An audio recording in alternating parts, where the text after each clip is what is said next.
Last week, I attended the Expanding Markets Conference in Helena, Montana, with a group of producers committed to using regenerative practices. Simply put, regenerative ag uses methods to build soil health naturally while producing nutrient-rich food for health-conscious consumers.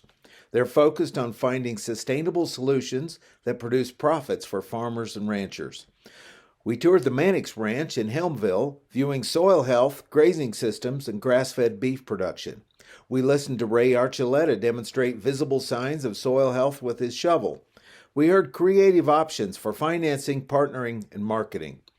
PCC producer Sean Weinert and I set up a booth at the conference to talk to folks about the grass-based genetics we provide. It was interesting to note that many of the producers we talked to already have moderate-framed, easy-fleshing, low-maintenance cattle. They understand that profitability is tied directly to the cow's ability to turn grass into beef without costly inputs. It's also interesting that all of them, even the competing seed stock producers, gave credit to Kit Fayro for being the pioneer of their grass-based genetics. Speaking of the right kind of cattle, I visited PCC cooperative producer Cody McDaniel in nearby Townsend, Montana.